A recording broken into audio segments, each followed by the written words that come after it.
Hi everyone, myself Pratik. Today welcome you all for my YouTube channel. So in this video, I would like to demonstrate how to create a compute instance in GCP using Terraform. So Terraform is one of a tool which is used for the automation.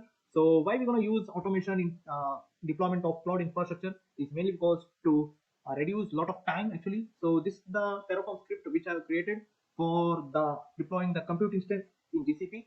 So where I have four Terraform scripts actually. One is instance, TF, and output, and provider, and variables. First, let me go from the provider. So in the provider, uh, the required provider which I mentioned was Google. So and the HashiCorp, the version is 4. So Kubernetes, it is not required. So since I'm using it for the default every uh, Terraform script, so that's the reason this I have copied here.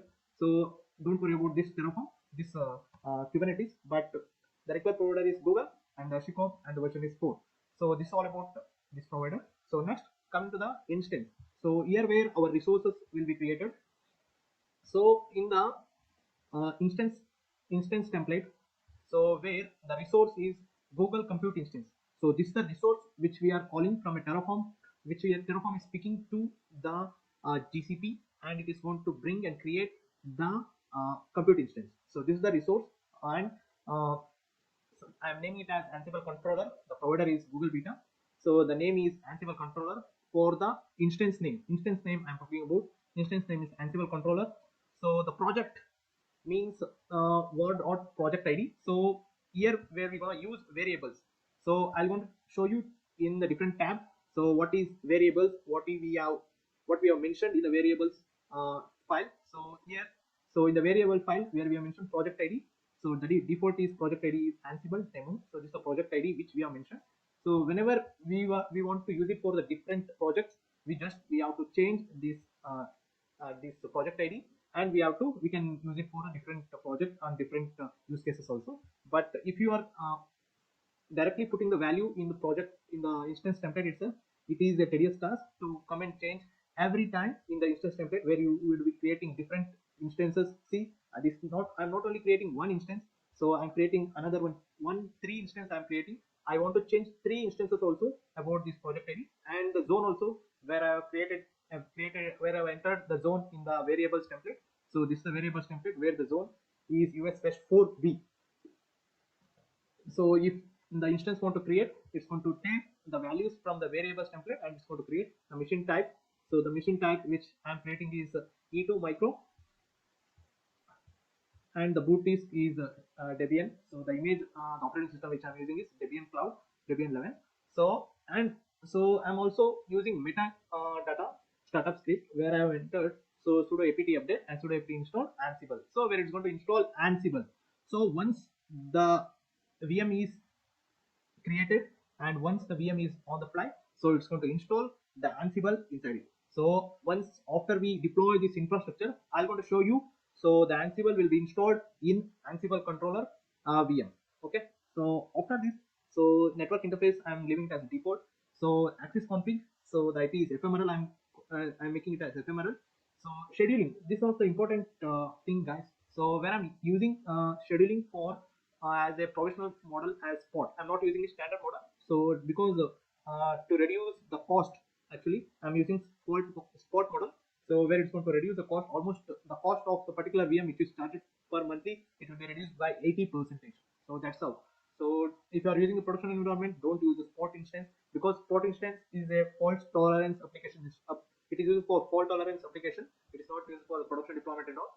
So here another one very important thing where you cannot here. So in the name field, so where in the name field where I mentioned Ansible controller, but here in the name field, why did I not mention var.name?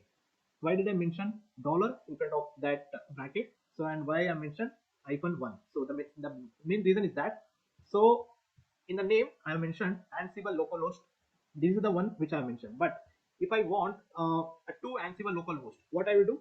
So I'll put dollar sign in front of var.name, and after that curly bracket and icon 1 or 2, like that I'm going to differentiate the different compute instance based on that. So after that it is same as usual, what we have specified for the Ansible controller 1. So this is the Ansible localhost.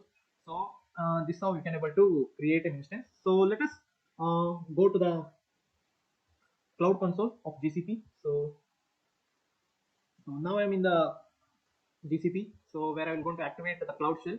So where I will going to clone the Git repository from the GitHub to the Cloud Shell. Now I have activated the Cloud Shell. So now let us see. So these are the files which is there in the Terraform directory. So let us clone the repository actually. So this is the GitHub. So where we are cloning this this Terraform -gcp.lab, where in the compute instance, and this file to the Cloud Shell of GCP. So let us clone this. So now it is being downloaded. So now if you type ls, you're going to see the Terraform -gcp-labs. You're going to get it. So go into that directory. So ls cd. So we are in the directory actually. So we are landed up in this uh, compute instance directory, where you can able to see so the instance template and output provider variables. You could able to see all these Terraform files is available. So the important thing, so which you want to edit, is that variables file. So in the variables.tf, so you have to edit the project ID. So that is one of the important thing. So now for this demo, I'm using a different project ID actually. So that's the reason we have to edit this actually. So edit this to identify, to get the project ID. Go here. So and take this is the project ID which we are using, the YouTube demo. So go here and you can shift insert. So this is the project ID, escape and save it. So now if you can run the Terraform in it, so it is going to initialize the Terraform in this directory. So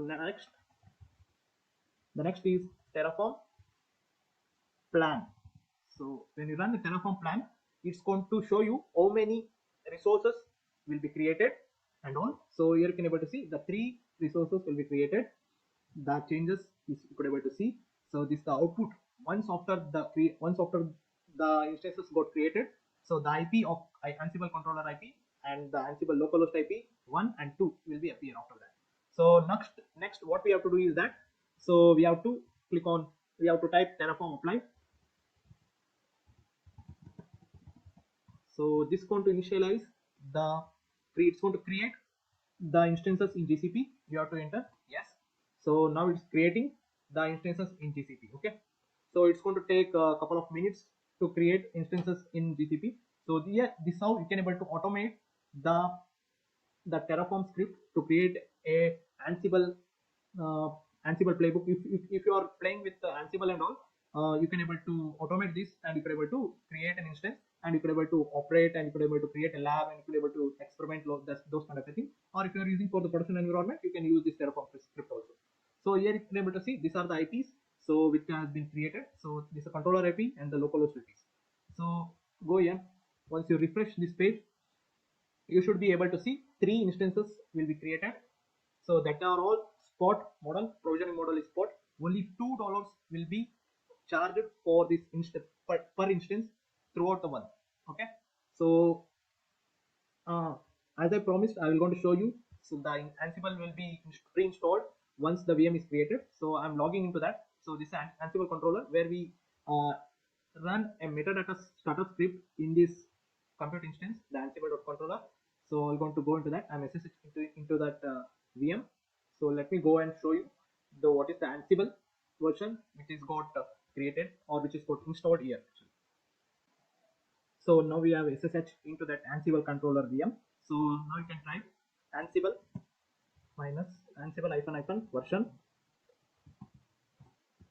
So see the Ansible 2.10.8, this version of Ansible is installed in this VM. It is pre-installed as we have mentioned in metadata script. Okay. So this is how you can use Terraform to deploy a compute instance in GCP. So after that, you can able to destroy from the same directory itself. So if you type ls, you could able to see. So Terraform tf. So this is the file. Where it's going to maintain the state of the Terraform actually. So in what state actually. So now you can enter Terraform destroy. So this is going to destroy the instances which is got created actually. So now, as before, when you enter Terraform apply, So what it was showing, it was adding 3 resources, but now after this it is destroying 3 instances. Now you, if you type as, it's going to start its function for destroying the 3 instances in GCP. So when you're going to refresh it, so it is going to initiate to destroy all the 3 instances in GCP. Since this instances is not a big instances, it's going to destroy very fast. So you can able to see the instances is being stopping. So this how Terraform is used to implement and to destroy, to create the infrastructure and to destroy the infrastructure within few minutes. So this is how the Terraform made an easy for the cloud infrastructure, those who are migrating to the cloud. So this is all about this video, guys. So in the next video, I'm going to demonstrate how to use Ansible to configure the particular instances in GCP. So these are the dynamic IPs which you're going to get in the GCP. How to use dynamic inventory in Ansible to configure the particular instances in GCP.